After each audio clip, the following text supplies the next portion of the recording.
Hello and welcome everybody. This is Vaibhav Kumar Singh.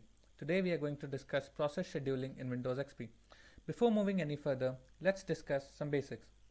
A process is simply a program in execution, and process scheduling is the method by which processes are assigned to the CPU in order to achieve maximum resource usage and high performance. The aim of process scheduling is to maintain a balance between the performance goals mentioned in the slide. A process can have many different jobs. It can be divided into several smaller components, each doing its separate task and sharing some common resources. Each component is called a thread. It is important to note that Windows schedules at the thread granularity. This approach makes sense when you consider that processes don't run but only provide resources and a context in which their threads run. Because scheduling decisions are made strictly on a thread basis, no consideration is given to what process the thread belongs to.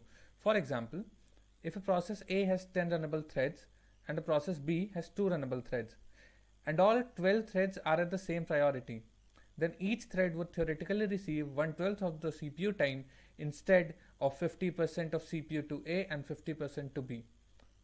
So this changes our topic of discussion from process scheduling to thread scheduling. Let us have an overview of the Windows scheduler.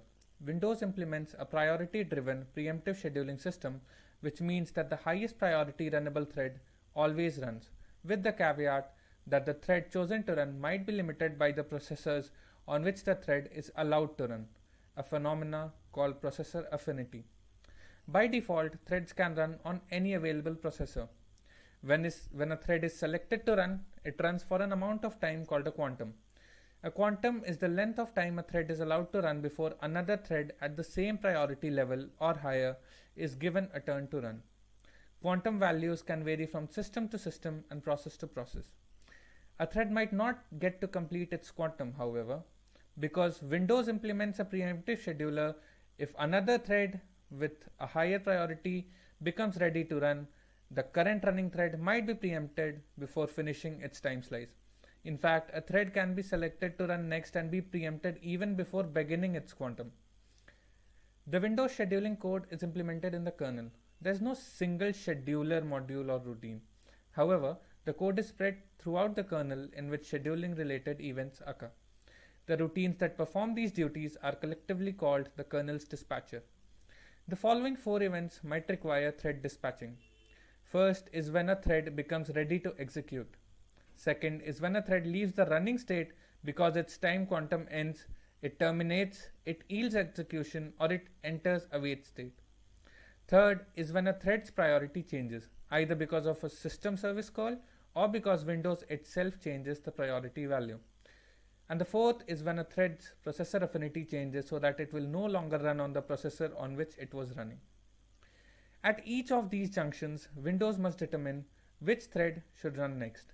When Windows selects a new thread to run, it performs a context switch to it. A context switch is the procedure of saving the volatile machine state associated with a running thread, loading another thread's volatile state, and starting the new thread's execution. To understand the thread scheduling algorithms, we must first understand the priority levels that Windows uses. As illustrated in the figure, Windows uses 32 priority levels, ranging from 0 through 31. These values divide up as follows: 16 real-time levels, that is from 16 through 31. There are 15 variable levels from 1 through 15 and one system level, which is reserved for the 0-page thread. Thread priority levels are assigned from 2 different perspectives, those of the Windows API and those of the Windows kernel.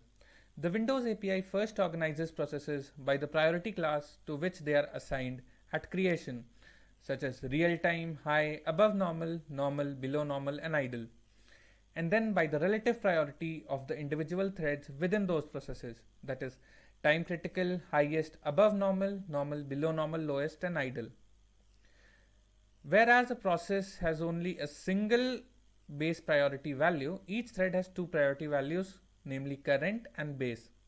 Scheduling decisions are made based on the current priority.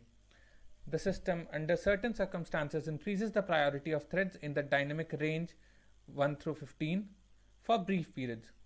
Windows never adjusts the priority of threads in the real-time range, that is from 16 through 31. so that they always have the same base and current priority. A thread's initial base priority is inherited from the process base priority. A process, by default, inherits its base priority from the process that created it. This behavior can be overridden through several methods. For example, you can lower the priority of a CPU-intensive process so that it does not interfere with normal system activities. Changing the priority of a process changes the thread priorities up or down, but the relative settings remain the same. It usually doesn't make sense, however, to change individual thread priorities within a process, because unless you wrote the program or have the source code, you don't really know what the individual threads are doing, and changing their relative importance might cause the program not to behave in the intended fashion. Normally, the process base priority and the starting thread base priority will default to the value at the middle of each process priority range. However, some Windows system processes such as the session manager, service controller, and the local security authentication server have a base priority slightly higher than the default for the normal class. This higher default value ensures that the threads in these processes will all start at a higher priority than the default value of 8.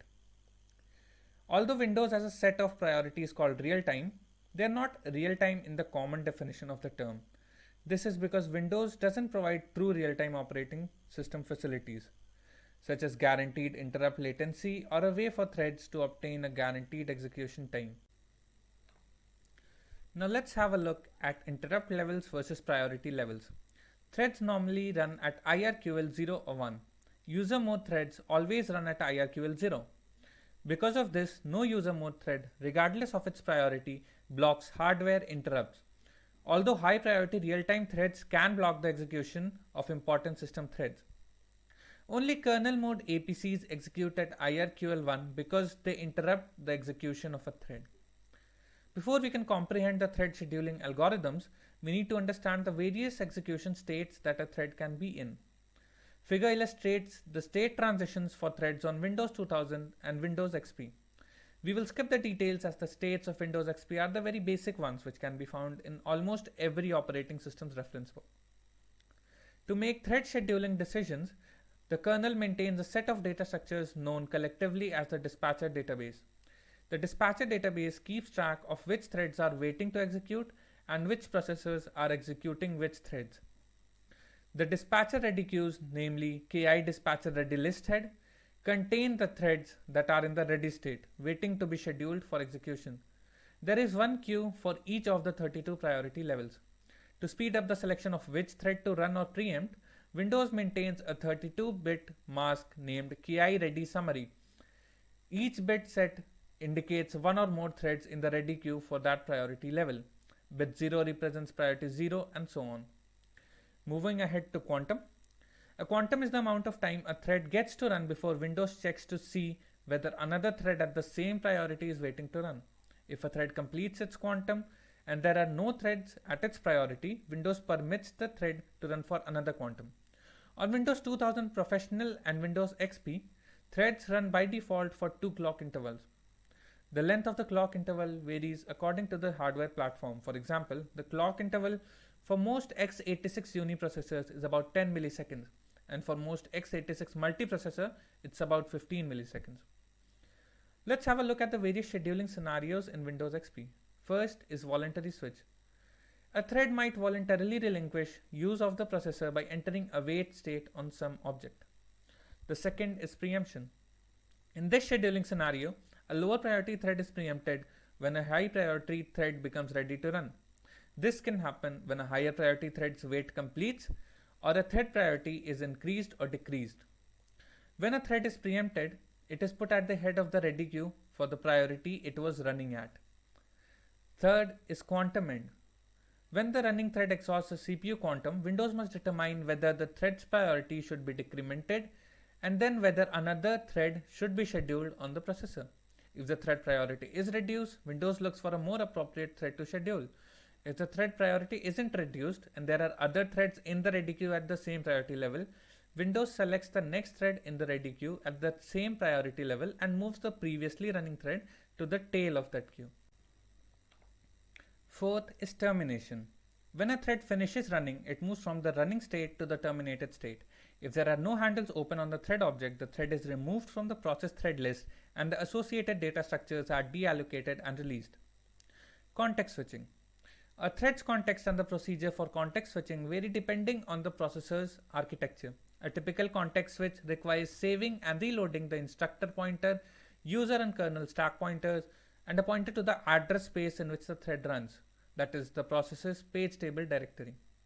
The kernel saves this information from the old thread by pushing it onto the current kernel mode stack, updating the stack pointer, and saving the stack pointer in the old thread's kthread block.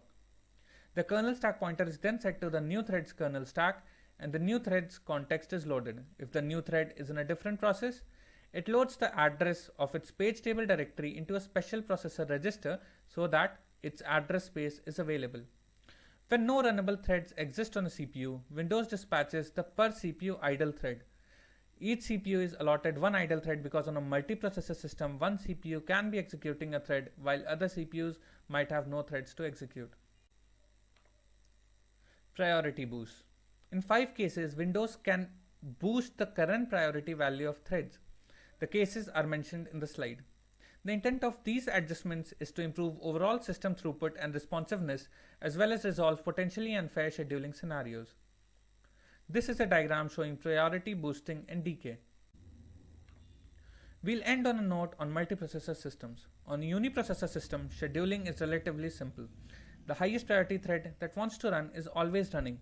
On a multiprocessor system, it is more complex as Windows attempts to schedule threads on the most optimal processor for the thread, taking into account the thread's preferred and previous processors as well as the configuration of the multiprocessor system. Therefore, while Windows attempts to schedule the highest priority runnable threads on all available CPUs, it only guarantees to be running the single highest priority thread somewhere. In the end, I would like to thank my course instructors who gave me an opportunity to create this project. Thanks for watching.